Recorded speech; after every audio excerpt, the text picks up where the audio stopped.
যেদিন থেকে এই বাড়িতে বিয়ে হয়ে এসেছি কাজের আর শেষ নাই, সারাদিন শুধু খেটেই যাচ্ছি।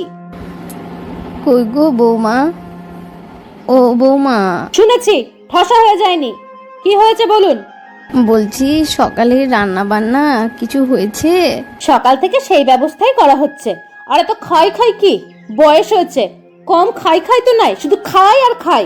সকাল থেকে এখনো কিছু তো খাওয়া হয়নি। বেশ যান, ওই চালাই বসুন, দিচ্ছি।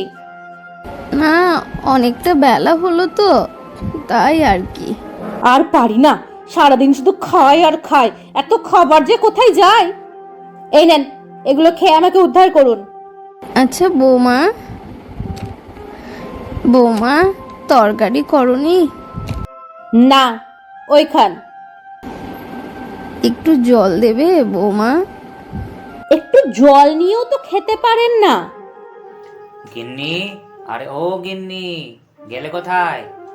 তুমি চলে এসেছো? এই রোদে গরমে কত কষ্ট।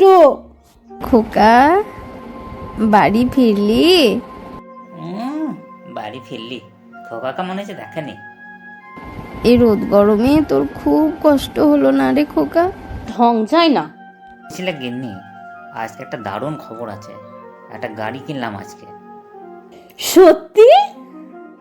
আরে বাবা, মিথ্যা হবে কেন? ওই তো চলো দেখবে, বাইরে দাঁড় করানো আছে। সত্যি গাড়ি কিনেছিস? এই অলক্ষণে মানুষটার জন্য কিচ্ছু কেনার উপায় নেই। তুমি এখানে দাঁড়াও, আমি গাড়িটা নিয়ে আসি, তাহলেই তুমি বুঝতে পারবে। কি আনন্দ হচ্ছে না, কি বলবো। ঠিক কেমন হয়েছে গাড়িটা? খুব সুন্দর হয়েছে। দিল, গাড়িটা নষ্ট করে দিল। ছি, নোংরা হাতে গাড়িটাকে নষ্ট করে দিল।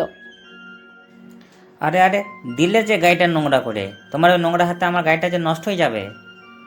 না রে খোকা, আমি দাগ দেব বলে দিইনি।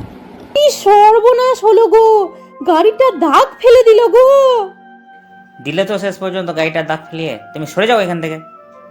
গাড়িতে দাগ পড়েছে বলে কত কষ্ট হলো, কিন্তু মায়ের মাথা ফেটে গেল সেটা দেখে তোর একটু কষ্ট হলো না রে?